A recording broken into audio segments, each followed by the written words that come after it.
देखिए, खेला होता रहा है, आगे भी खेला होगा, देखते रहिए।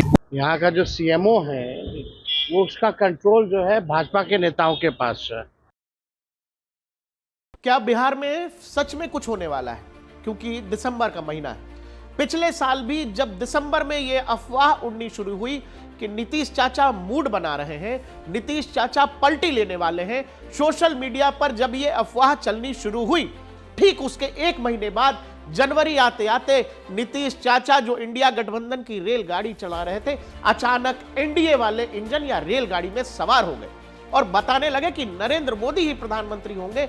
ये लोग तो बेकार लोग हैं। इंडिया गठबंधन के लोगों को बोलने लगे और अब फिर से एक अफवाह का दौर बिहार में शुरू हो गया है। ऐसे में जब महज एक साल का वक्त है और इसके अलग अलग साइकिल्स हैं। अभी बिहार में एक इंडस्ट्री समिट हुई थी, 1 लाख करोड़ से ज्यादा के वहां एमओयूज साइन हुए हैं, लेकिन बड़े आश्चर्य की बात यह है कि उस समिट में मुख्यमंत्री नहीं पहुंचे। नीतीश कुमार उस बड़े समिट से नदारद रहे। इतना बड़ा बिजनेस समिट और विकास पुरुष कहे जाने वाले नीतीश कुमार उसमें पहुंचे ही नहीं।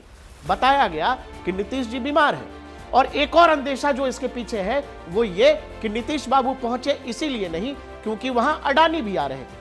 अडानी ने बाकायदा करीब 20,000 करोड़ से ज्यादा के प्रोजेक्ट का वादा किया है कि अडानी लगाने जा रहा है बिहार के अंदर। इंडिया गठबंधन के दौरान 2023 में अडानी से संबंधित बहुत सारे बयान नीतीश कुमार दे चुके हैं और एक और मजबूरी नीतीश कुमार की फंसी वहां पर, जहां एक निजी चैनल के कॉन्क्लेव में अमित शाह से जब यह पूछा गया कि बिहार में 1 साल के आसपास का वक्त रह गया है चुनाव में, वहां आपका मुख्यमंत्री कौन होगा? गृह मंत्री ने सीधे सीधे नीतीश कुमार का नाम नहीं लिया। उन्होंने कहा बीजेपी के अंदर पार्लियामेंट्री बोर्ड तय करता है कि मुख्यमंत्री कौन होगा। बस यहीं से सारा खेल शुरू हो गया और बताया जा रहा है कि कहीं ना कहीं नीतीश कुमार गृह मंत्री द्वारा दिए गए इस बयान से एक तरह से नाराज है और जेडीयू की तरफ से तमाम पोस्टर लगा दिए गए कि बिहार का मतलब केवल नीतीश कुमार होता है। बिहार में बाहर है, नीतीश कुमार है, नीतीश सबके हैं, यहां तक की यात्रा सबने देखी है। फिर से नीतीश कुमार नाराज है। जो नीतीश कुमार बिजनेस समिट में नहीं जाते, वो नीतीश कुमार प्रगति यात्रा पर रोज निकल रहे हैं और अपने सरकार की योजनाओं पर बात कर रहे हैं। अगली कहानी शुरू वहां से होती है जहां आरजेडी के विधायक और लालू प्रसाद यादव के करीबी विजेंद्र भाई ने सीधे सीधे नीतीश कुमार को शामिल होने का या नीतीश कुमार को आरजेडी से हाथ मिलाने का न्योता दे दिया। उन्होंने कहा राजनीति में कोई परमानेंट दुश्मन नहीं होता है और बिहार में खेला कभी भी हो सकता है। खेला राजनीति में कभी भी हो सकता है और कोई किसी का दुश्मन नहीं है। नीतीश जी भी हमारे दुश्मन नहीं है। हम चाहेंगे कि नीतीश बाबू सांप्रदायिक ताकतों को छोड़कर एक बार फिर से आरजेडी के खेमे में, इंडिया गठबंधन के खेमे में आ जाए। भी संभव है। राजनीति में न कोई परमानेंट दोस्त होता है, न परमानेंट कोई दुश्मन होते हैं। इसलिए होता रहा है, हो सकता है हो। ये खेला होता रहा है, आगे भी खेला होगा, देखते रहिए। देखिए, समर्थन मिल रहा है। समय हमने कहा कि राजनीति परिस्थितियों का खेल है और जब जैसी परिस्थिति आएगी वैसा काम किया जाए। साथ आए तो सांप्रदायिक शक्तियों को छोड़कर आते हैं और उनका भी मन भर चुका है सांप्रदायिक शक्तियों से रहकर। देशद्रोहियों के साथ नहीं रहने की इच्छा है तो आए तो निश्चित रूप से हम। इस पूरी कहानी में एक और कहानी है। वो कहानी यह है कि राज्यसभा में बाबा साहब पर बोलते हुए जिस बयान को लेकर काफी विवाद हुआ, उस बयान में कहीं ना कहीं जेडीयू फंसती हुई नजर आ रही है।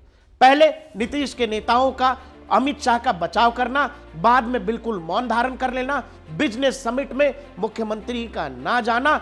और एक और कहानी यह है कि अभी अभी जो अटल जयंती पर बीजेपी का कार्यक्रम था, उसमें बीजेपी के उप मुख्यमंत्री, बिहार सरकार के उप मुख्यमंत्री विजय सिन्हा बोलते बोलते ये बोल गए कि अटल जी का सपना तभी पूरा होगा जब बिहार में बीजेपी का मुख्यमंत्री होगा, बीजेपी अकेले दम पर सरकार बनाएगी।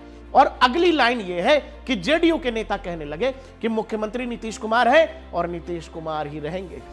जब बिहार में अपनी सरकार बनेगी तो सच्ची श्रद्धांजलि हमारे सर्वोत्तम बिहारी वाजपेयी जी का होगा। तो बिहार कार्यकर्ता गौरवान्वित होगा, हर लोगों के चेहरे पर मुस्कान होगा। बहुत बहुत धन्यवाद। अटल बिहारी अमर रहे। यह तमाम कहानी जोड़ करके आप देखिएगा तो इसमें मौन नीतीश कुमार को पाइएगा। नीतीश बिल्कुल शांत है, नीतीश कुछ नहीं बोल रहे। और जब जब नीतीश या तो चुप हो जाते हैं या सार्वजनिक कार्यक्रमों से इस तरह की दूरी अपनाते हैं जहां बताया जाता है कि मुख्यमंत्री साहब बीमार हो गए हैं, वहीं से खेल शुरू होता है। और फिर अचानक किसी दिन खुद नीतीश कुमार आकर के कह देते हैं कि अब हमारा मन नहीं है, अब हम दूसरी तरफ जा रहे हैं, मतलब पाला बदल रहे हैं। नीतीश कुमार कब पलटेंगे, नीतीश कुमार कब पलटी लेंगे, ये दुनिया का कोई राजनीतिक विश्लेषक आपको नहीं बता सकेगा। ये बात केवल नीतीश कुमार ही जानते हैं। नीतीश कितनी बार आरजेडी के साथ, कितनी बार बीजेपी के साथ पिछले 10 साल में कर चुके हैं, इसकी गिनती करना भी अब बेमानी है। दिसंबर का महीना है, पिछले साल भी ये हुआ था, फिर से इंटरनेट पर वो सब कुछ हो रहा है जो पिछले साल हो रहा था। सवाल है कि क्या सच में नीतीश कुमार एक बार फिर से पलटने का मूड बना रहे हैं।